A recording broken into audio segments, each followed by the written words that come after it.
Muy bien, vamos a terminar muy rápidamente esta parte para luego reforzarlo mañana, lo vamos a reforzar un poco mañana. Y uno de los detalles que así como vemos que es muy frecuente revisar pruebas diagnósticas, estudios de pruebas diagnósticas, hacer un estudio crítico, también es frecuente revisar estudios de tratamiento. Pero muy frecuente, no es tan frecuente como los dos primeros, pero sí es utilizable cuando analizamos una revisión sistemática. Claro, porque lo primero que decimos, oye, si la revisión sistemática es una revisión sistemática, tiene valor. Pero no, hay que analizarla con pleno interés. Entonces, revisión sistemática generalmente pues está por este consenso, es una discusión, ¿no? Hacen su, ¿qué es? Es una metaanálisis, ¿no? ¿Qué es una revisión sistemática? Bueno, al final, revisión sistemática o metaanálisis para muchos son lo mismo, ¿no? Porque las revisiones sistemáticas incluyen los metaanálisis, pero también los metaanálisis incluyen revisión sistemática. Pero cuidado cuando el tema no está claramente definido. O sea, el tema tiene que quedar claramente definido, ¿no? Entonces, si no, terminamos cayendo en ese error, ¿no? Dice acá, ¿pueden leer? ¿No? Dice, pedicure en pies y manicure en manos. ¿Dónde más se va a hacer, pues, no? Entonces, si el tema no está claramente definido, terminamos siendo redundantes en decir revisión sistémica o metaanálisis. ¿Y qué hago para evitar la redundancia? ¿Qué hago para saber si está claramente identificado el estudio? ¿Qué hemos dicho que tenemos que hacer? ¿Se acuerdan? Un pollito. Correcto. Las preguntas pico. ¿Sí? Y es el arte del auditor médico, las preguntas pico. Y entonces, cuando miramos ya metaanálisis, nos preguntamos, ¿realmente buscaron el tipo de artículo adecuado? ¿No? ¿Buscaron el tipo de artículo adecuado? O sea, cuando ellos hicieron los estudios, ¿supieron escoger los tipos de artículo adecuado? Ese tipo de artículos que buscaron, todos esos artículos se dirigen a la pregunta, y ustedes lo van a ver en el metaanálisis, que también les estoy alcanzando un ejemplo ahí para que ustedes puedan evaluar, van a ver si esto. ¿Cuál fue el diseño? Tiene que ser un diseño común. Van a comparar cortes con cortes, o casos y controles con casos y controles. Alguien hace una revisión sistemática o metaanálisis y compara un corte con un experimental y con un caso de controles. Y ahí nomás quedó la cosa. El diseño no es homogéneo, porque el diseño de la revisión sistémica tiene que ser homogéneo. Es más, tiene que tratar de homogeneizar los intervalos de confianza. Y si no, hacemos el forest plot, que lo vamos a ver más adelante. Nos preguntamos, ¿estaban incluidos realmente los estudios importantes y relevantes? Y ahí viene un poquito más de trabajo, porque tenemos que buscar en nuestro PubMed o en otro buscador si realmente ellos han ingresado, al hacer ese estudio, a todo tipo de estudios. Y entonces yo voy a utilizar, de acuerdo a mis preguntas pico, o de acuerdo a los buscadores que tengo, el Dynamed, o el PubMed, o el Cochrane, si realmente estos señores han echado mano a todos los estudios, porque pueden decir que hay estos estudios, pero no han echado mano a todos esos estudios. Se valoró la calidad de los estudios, y para valorar la calidad de los estudios, así como existe para análisis de pruebas diagnósticas, también existe para análisis de revisión sistémica. Y entonces utilizo las preguntas de CASPE, que las van a tener ahí, que nos sirve 11 preguntas para analizar. En este caso un ensayo clínico, pero también hay para revisión sistémica, ¿no?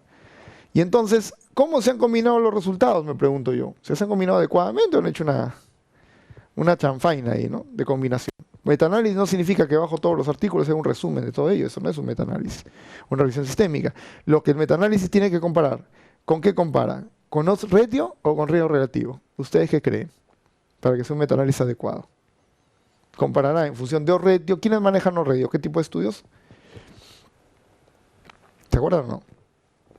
Los estudios de corte longitudinal o estudios de tipo casos y controles manejan la razón de momios o el odds ratio. Y los estudios de tipo cortes manejan el riesgo relativo. ¿Se acuerdan? Riesgo relativo. Para que no lo olviden, riesgo relativo es lo que va a ocurrir. Es un riesgo relativo. Pero cuando hacemos un casos y controles que va del efecto a la causa, no es lo que va a ocurrir, sino lo que ya ocurrió. Como no podemos hacer de riesgo relativo, hacemos el inverso, odds ratio o razón de momios. ¿Sí? Porque realmente lo que queríamos manejar es riesgo relativo en función de la prevalencia. Pero en la práctica, cuando hacemos casos y controles, vamos del efecto a la causa, por eso viene el tema odds ratio. Pero ¿con cuál vamos a manejar fundamentalmente nuestro metaanálisis? Generalmente trabajamos un poco con el odds ratio, o sea, con la capacidad de respuesta, y es lo que vamos a comparar en los estudios de cortes. Vamos a hacer un ejemplo dinámico para más o menos entender un poco esto. Vamos a tener los siguientes datos de supervivencia de pasajeros del Titanic, ¿ya? O sea, imagínense el Titanic, vamos a listar los supervivientes de pasajeros. De estos supervivientes pueden ir anotando si desean para hacer los cálculos. Tenemos que 462 mujeres, de 462 mujeres, viven 308 y mueren 154. Pobres, ¿no? Habían vivido 308 y mueren 154. Pero lo más salado son los hombres, ¿no? Dice que de 852 hombres han llegado a vivir 142 y murieron 710.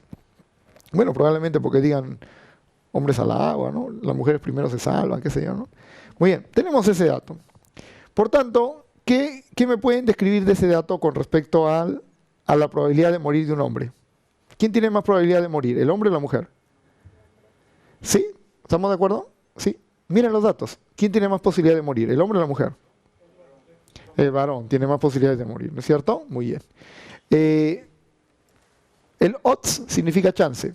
Y dice, ¿cuánto es la probabilidad de morir de un hombre frente a una mujer? ¿Cuánto? ¿Cuánto? ¿Cuánto es la posibilidad de morir? A ver, saquen, calculen.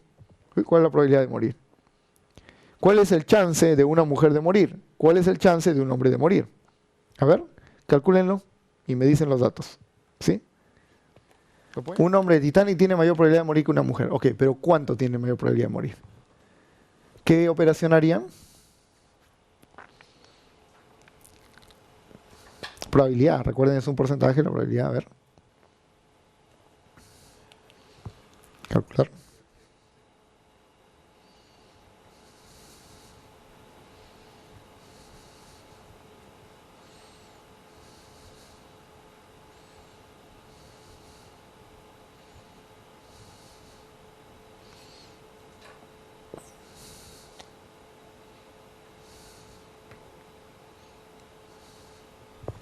A ver. ¿Cuál es el chance que tiene una mujer de morir? ¿Qué harían ustedes? ¿Qué chance tiene una mujer de morir? De morir, no de vivir, ¿eh?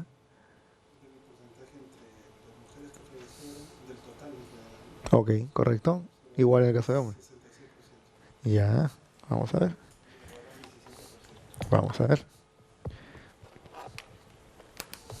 O sea que, ¿quién tiene más probabilidad de morir? ¿Una mujer o un hombre? A ver, vamos a ver qué tenemos acá. Lo que hace es la O ratio comparar la chance, por se llama odds, de morir de cada grupo. Por ejemplo, las mujeres tienen el chance de morir de 154, ¿no? Que son, 154 es el dato de qué, de cuántas vivieron o cuántas murieron. De cuántas murieron, ¿es cierto? ¿Entre qué? Entre 308, que viene a ser, ¿qué viene a ser 308? Entre las que vivieron. Entonces el chance de morir es 154 entre 308, 0.5. Y el chance de los hombres de morir es 710, que es el número de hombres que murió, ¿sí? ¿Entre qué? Ahí el dato, que es el número de hombres que vivieron. ¿Correcto? ¿Sí? Por tanto, ¿cuál es el odds ratio? El odds ratio hombre-mujer es 5 entre 0.5, ¿cierto? Entonces, por tanto, es 10. ¿Sí? ¿Y cómo se lee esto? El odds ratio entre hombre y mujer. ¿Cómo lo leerían? Sí, me ha seguido la secuencia, ¿o no? La secuencia es, ¿quién tiene más riesgo de morir? En el caso de la mujer tiene 0.5, en el caso del hombre tiene 5. El odds ratio, o sea, la comparación de chances, la razón entre los chances, ¿sí? Es entre el chance hombre-mujer, es de 10. ¿Cómo debería leer? Por cada mujer que muere, ¿Correcto? mueren 10 hombres. Claro, hay 10 veces más posibilidad de muerte para los hombres que las mujeres. ¿Sí? ¿Estamos de acuerdo? O sea, hay 10 veces más posibilidad de muerte del hombre que las mujeres. ¿Correcto? Ese es el odds ratio. ¿Ya? Razón de chances. Odds, chance. En riesgo relativo. Volvemos a tener los siguientes datos, ¿no? Viven 308, mujeres, mueren, efectivamente. ¿Qué vamos a averiguar? Para las mujeres la probabilidad de muerte es de 33%. ¿Por qué? Porque dividimos, ¿cuánto? 154 entre 462, que son todas las mujeres, ¿sí? Ese es el riesgo relativo. El riesgo relativo, no es un chance, ¿sí? Y para los hombres, ¿cuál es la probabilidad de muerte? Es de 709, ¿sí? O 710, perdón, entre 852. Sí, acá está mal. 851, 852, ¿correcto? ¿Sí?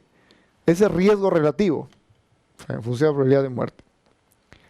El riesgo relativo, por tanto, es el 0.8331, ¿sí? Entre 0.333, ¿sí? Riesgo relativo. De hombres versus las mujeres, riesgo relativo. ¿Qué significa esto? Que hay un 2.5 más probabilidades de muerte para los hombres que para las mujeres. ¿Sí? 2.5 más probabilidades de muerte. Recuerden, riesgo relativo ve en futuro. Odds ratio ve en función de chance. ¿Cómo funciona esto? ¿Cómo se lee? 1 significa, si sale 1, significa que no hay diferencia. ¿Sí? Si sale mayor que 1, significa que hay asociación positiva, por tanto el factor está relacionado a mayor ocurrencia. Es típico. Y si sale menor que 1, la asociación es negativa y el factor relacionado está a menor ocurrencia. ¿Sí? ¿Queda claro? Si tenemos bien definido el tema de odds ratio y el tema de riesgo relativo, va a ser mucho más sencillo poder responder esta pregunta. ¿Cuántos granos tiene este choclo? ¿Cuántos granos cree que tiene ese choclo? ¿Usted cuánto le pondría, doctor? Un cálculo. 50. ¿Usted, doctor? 60. ¿Usted, doctor? 56. Ok, doctora. 100. Manuel.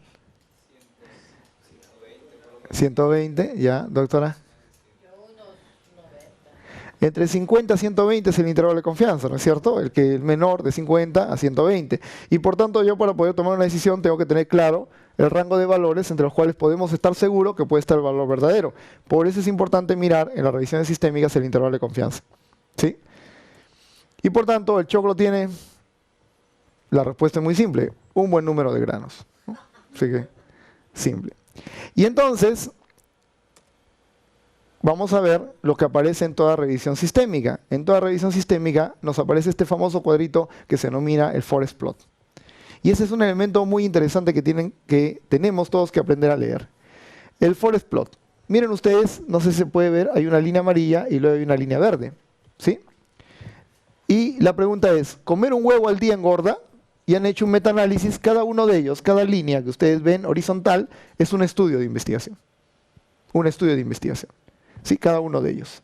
Vamos a ver los intervalos de confianza, cuanto más grande, cuanto más alto sea, es mayor el intervalo de confianza. Cuanto más chiquito es menor el intervalo de confianza. ¿Sí? Y la media es este que está acá, de puntitos suspensivos. Esta media. Y acá la desviación mayor. Vamos a ver lo siguiente. Dice, para el lado de la izquierda están aquellos que no engordan. Estudios que dicen que comer un huevo al día no engordan. Y para el lado de la derecha, o izquierda de ustedes en todo caso, están los estudios que dicen que comer un huevo al día engorda. ¿Se acuerdan que habíamos hablado del 1, del 2, el menor que 1? ¿Sí? Muy bien. Entonces, yo lo que hago es lo siguiente. Cada una de estas partecitas tiene un valor de intervención. Vamos a ponerlos acá. Este que ven acá, esta línea, es 1, ¿se acuerdan del 1?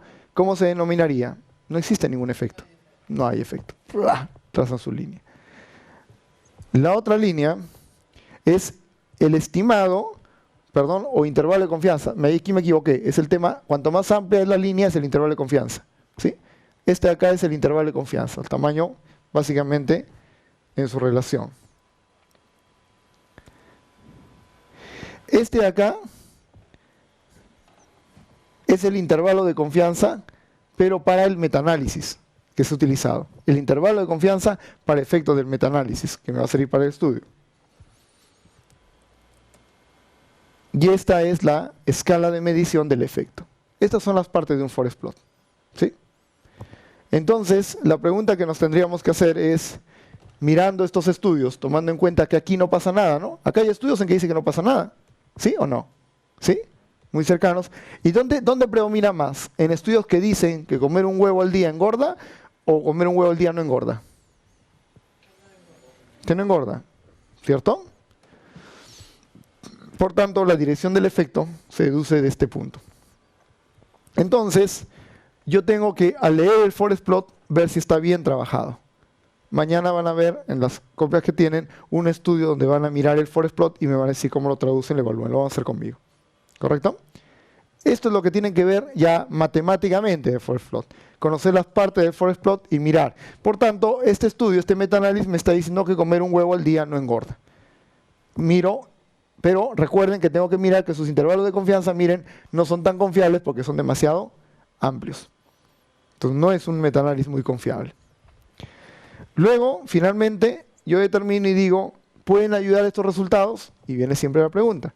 Estos resultados se aplican al escenario, se mantuvieron en cuenta todos los resultados de importancia clínica, los beneficios a obtener justifican los riesgos y costos. Siempre tiene que preguntarse en todo análisis de lectura crítica. Es lo que tiene que hacerse. Ahora, obviamente, el día de mañana le vamos a meter mucha más fuerza. Hoy día ha sido un día titánico y vamos a tener que entrar a la práctica. Y luego mañana le voy a mostrar un casito muy tangencial de lo que podría ser una auditoría muy sencilla de poder realizar, ¿no? Entonces, no sé si tienen alguna duda.